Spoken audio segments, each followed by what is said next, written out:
Thanks very much, everyone. Can I thank General Macaulay and all of the personnel who assisted with my and my delegation's visit today, but more importantly, thank them for their service to stability and peace on the peninsula, which is so important to stability and peace in the Indo-Pacific. I want a particular shout out to the Australian soldiers who I've met who are serving also. We really appreciate your service, and I know from talking to the General how much having Australia and other countries serve as part of these UN forces is important. Visiting Panmunjom today is a potent reminder of how ever-present the threat and risk is for people living in the Republic of Korea, and this is, you only need to understand personally the geography to understand how close and ever-present this threat is. My visit to the JSA was a reminder of two things. It was a reminder of, international cooperation to address security and stability. The infrastructure that's still there to enable talks. But it's also a reminder of just how hard it is for peace to be attained, and how hard it is for the international community to address the challenge to security and stability. I want to pay tribute here to all those who served in 70 years ago, the 17,000 Australians who fought in the Korean War. Again, as I said, I acknowledge all the Australian service personnel who I've met today. I pay my respects to all who served and to the sacrifice of the 340 Australians who died in that war. Australia stands in solidarity with the Republic of Korea. We share our grave concerns about DPRK's escalatory actions, destabilising actions. We continue alongside the international community to condemn North Korea's ballistic missile launches, which threaten our security, the security of our friends and partners, including South Korea and Japan. I also want to say something about the security pact between North Korea and Russia, and say again, this is destabilising, this is risky for the world, and again we see Russia behaving in ways which are not conducive to peace, but are escalatory. The continued transfer also from weapons from North Korea to Russia is a flagrant violation of United Nations Security Council resolutions. We continue to reiterate our commitment to the implementation of all UNSC resolutions in relation particularly to the DPRK. Today I will meet with the Foreign Minister, Foreign Minister Cho. We will discuss many matters. First, how we continue to stand in solidarity with the Republic of Korea in relation to DPRK's provocative and reckless conduct. But we will also be talking about something bigger, which is how we work together for a peaceful, stable and prosperous region, and a region that we share. And I'm conscious of President Yoon's speech recently, where he spoke about Korea being no longer alone in our journey. Our friends and partners from all around the world stand with us and support us. Well, Australia is one of those partners, and I look forward to meeting both with the President and Foreign Minister Cho to talk about how we can enhance that cooperation. I'm happy to take questions. Mr. Wong, hello, my name is Jill from YTN. Nice to see you. Thank you. You held a 2+2 meeting with Korea in May. Yes. And regarding military and defense industry cooperation, which ultimately would be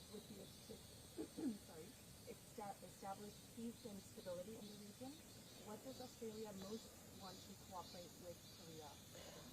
We want to cooperate with Korea in those areas they wish us to cooperate with them on, and I think that there's a few points I'd like to make here. One is that ensuring peace and stability in the Indo-Pacific requires the engagement of many countries. Peace is never a given, and it is also something that must be worked for. We see Korea as being a very important part of enabling the strategic balance in the region, and we see our relationship with Korea, which has been an economic relationship, a very important economic relationship, a very important energy relationship, but we see that as part of a bigger relationship, a relationship which will go to increasingly greater economic cooperation on climate, but also cooperation in the strategic area. We already have military exercises where we participate together, and we will continue to look at ways in which we can deepen our defence cooperation. Anyone else? Yes. Mm-hmm.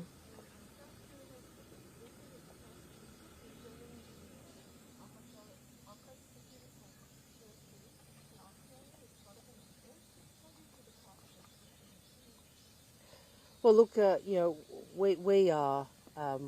we have established the Orcus Partnership, both Pillar 1 and Pillar 2. Pillar 1, of course, is our primary focus because it deals with assuring Australia's submarine capability, and we are very focused on that task. Obviously, we have a number of countries who have expressed an interest in cooperation in Pillar 2, and the Orcus partners will work through that in time to come. But what I would say is the expression of interest that you described from the ROK and from other countries is a reminder that we need a strategic balance in the region. That is the prerequisite for peace. We want a region where no country is dominated, no one country dominates, where we all have our sovereignty assured.